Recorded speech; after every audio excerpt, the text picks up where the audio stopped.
Bonjour.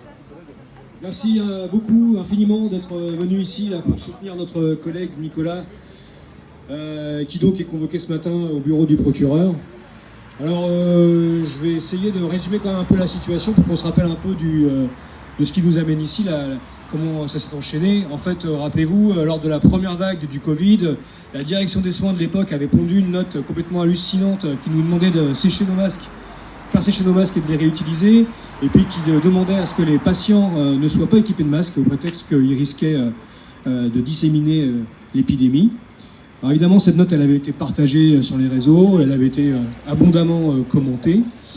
Et très rapidement, la direction a sévi en convoquant des gens et en entraînant certains, dont moi et Philippe en tout cas, Philippe et moi, pardon, devant des conseils de discipline, et qui nous a valu donc une exclusion de 15 jours.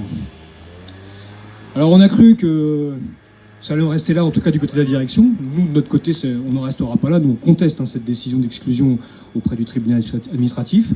On a cru que la direction allait lâcher l'affaire, et pas du tout en fait. Juste avant de nous quitter, l'ancienne direction a très courageusement laissé une plainte, et donc dont on voit les effets aujourd'hui, puisque Nicolas, lui, va passer devant le proc pour entendre qu'il est condamné au moins à une amende de 300 €, c'est ce qu'on lui a dit, et qu'en plus le CH du Rouvray allait demander des dommages et intérêts.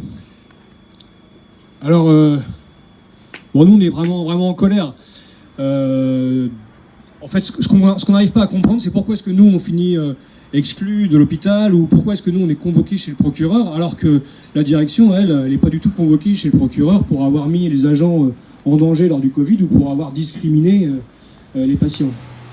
La direction, elle n'est pas du tout mise devant le procureur, alors que les directeurs nous insultent lors d'instances, par exemple. La direction, elle n'est pas du tout convoquée chez le procureur, alors qu'elle dépose des plaintes carrément mensongères. Parce que la plainte qui nous a valu notre audition, en fait, elle a été formulée d'une telle façon qu'on avait l'impression que c'était nous qui étions allés chercher dans des serveurs une note administrative qu'on n'aurait pas dû voir et qui l'avons ensuite diffusée. Pas du tout, hein. C'est bien la direction des soins de l'époque qui a demandé à ce que cette note soit diffusée dans tous les services. Elle a été photographiée, elle était tellement ridicule, évidemment, elle a été partagée sur les réseaux, ça c'était inévitable. On n'est pas allé la chercher, cette note, hein. Donc voilà, en fait, on se rend compte que depuis le départ, il y a vraiment 2 poids, 2 mesures, c'est vraiment le moins qu'on puisse dire sur cette situation. Que dire d'autre ? En fait, on peut se demander, c'est quoi les buts de la direction ? Ben moi, je pense qu'ils sont multiples.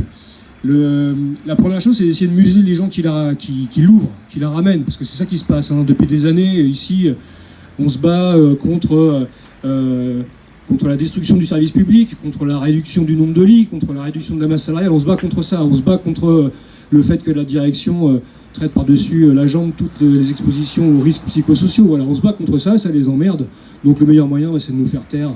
Et pour nous faire taire, ce qu'il faut faire, c'est faire pression sur nous. Sauf que ce qu'on n'arrive pas à comprendre, c'est qu'ils ne comprennent pas que ça ne marche pas. Bon, c'est autre chose. Alors c'est vrai que nous, on se bat tous les jours contre ces directions qui veulent réduire le service public. On se bat tous les jours contre les fermetures de lits. Et je pense qu'il ne faut absolument pas lâcher ça, quoi. Enfin, ce que je voudrais dire, c'est que on n'est pas du tout une exception, hein, au CH du Rouvray. Il ne faut pas croire qu'on est les seules victimes de ce genre de fonctionnement. Je pense que partout en France et depuis des années, même si là, je pense qu'il y a vraiment une accélération.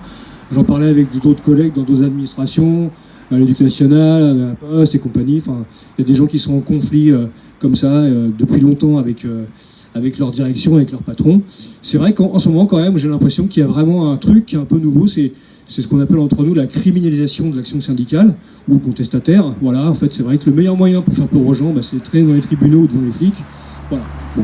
Écoute, en tout cas, ce qu'il faut qu'on fasse passer comme message ici, c'est que nous, ça ne nous fait pas peur, et que nous, ça ne nous empêchera pas de contester et de dire ce qu'on pense de tout ça, quoi. Voilà, je vous remercie. S'il y a des gens qui veulent prendre un peu la parole, qu'ils n'hésitent pas. Juste, on attend un peu de nouvelles de Nicolas. C'est pour ça qu'on regarde un peu les portables, parce qu'on sait qu'il va passer là, devant le proc bientôt. Il va nous faire part un peu de ce qui va lui tomber exactement dessus. Et dès qu'on aura un peu l'info, on recommuniquera là-dessus par rapport à ça. Voilà, merci.